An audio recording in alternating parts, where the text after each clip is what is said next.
আসসালামু আলাইকুম। Hello viewers, কেমন আছো সবাই? আশা করি সবাই ভালো আছো।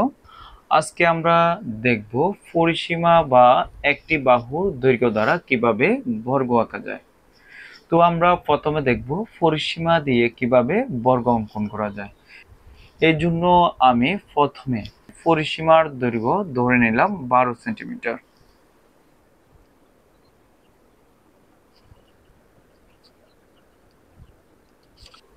আমি ধরে নিলাম পরিসীমার দৈর্ঘ্য ফি সমান 12 সেন্টিমিটার। আমরা জানি বর্গের 4টি বাহু সমান, সেহেতু এই পরিসীমাটাকে আমাকে 4 ভাগ করতে হবে।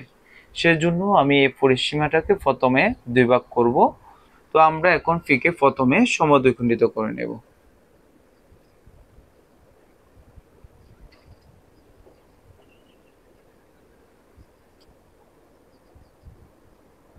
এখানে আমার ফিটা সমদ্বিখণ্ডিত হয়েছে। এখন যেহেতু আমার বর্গের 4টি বাহু সমান, আমি এই সমদ্বিখণ্ডকে আবার 2 ভাগ করতে হবে। একইভাবে আমি অর্ধেকের চাইতে বেশি ব্যাসার্ধ নিয়ে আবার 2 ভাগ করে নেব।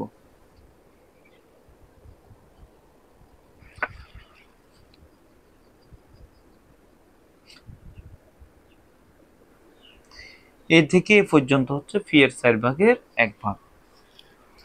এখন আমরা বর্গ অঙ্কন করার জন্য যে কোনো রেখা নিব।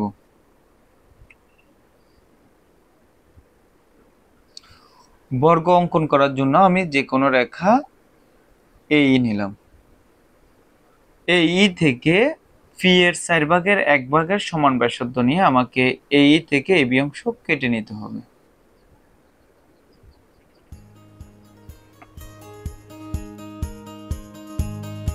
তোমরা যদি এখনো আমার চ্যানেলটি সাবস্ক্রাইব করে না থাকো, এখনই পাশে থাকা বেল আইকনটি চেপে সাবস্ক্রাইব করে দাও।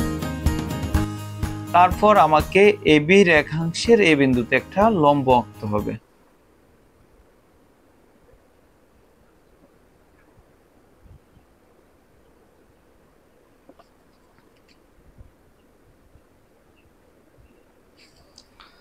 আমি এবি রেখাংশের এই বিন্দুতে এএফ একটি লম্ব আঁকলাম।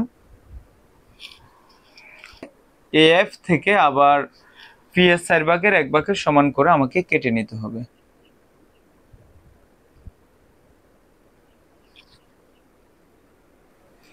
আমি এএফ থেকে পি এর 4 ভাগের 1 ভাগের সমান করে এডি অংশ কেটে নিলাম।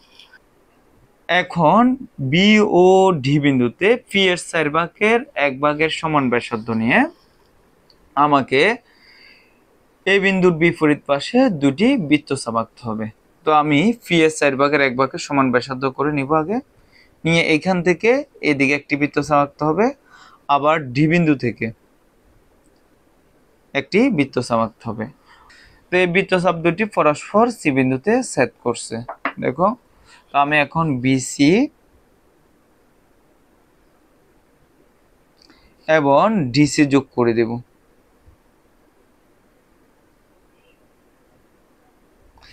এ হচ্ছে আমার পরিসীমার সাহায্যে কিভাবে আমরা বর্গ অঙ্কন করব সেটি।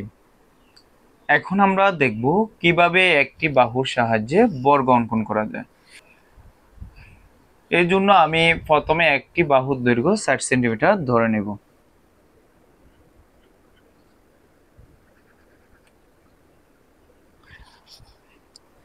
তারপর আমি যে কোনো রেখা এই নিব।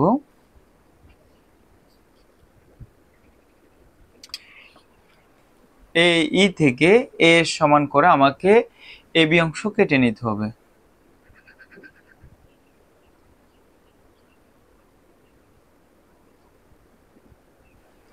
এবি রেখাংশের এই বিন্দুতে আমাকে একটা লম্ব অঙ্কন করতে হবে।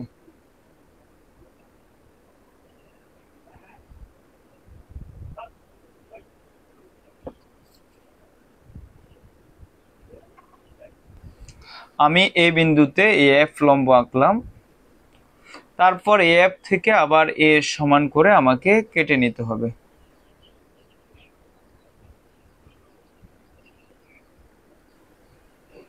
আমি এফ থেকে এ সমান করে এডি অংশ কেটে নিলাম। এডি অংশ কেটে নেওয়ার পর বি ও ডি বিন্দুতে এ সমান ব্যাসার্ধ নিয়ে এ বিন্দুর বিপরীত পাশে দুটা বৃত্তচাপ আঁকতে হবে। তো দেখো আমি এ সমান করে আবার বি হতে একটি এদিকে একটা বৃত্তচাপ আঁকলাম, আবার ডি হতে ওই বৃত্তচাপের উপর আরো একটি বৃত্তচাপ আঁকলাম। বৃত্তচাপ দুটি পরস্পর দেখো সি বিন্দুতে এখানে ছেদ করছে। তো আমি বিসি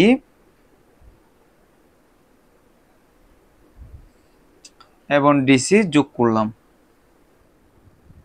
তাহলে আমার এ বি সি ডি একটি উদ্দিষ্ট বর্গ। এখন আমরা দেখব কিভাবে অঙ্কনী বিবরণ লিখতে হয়।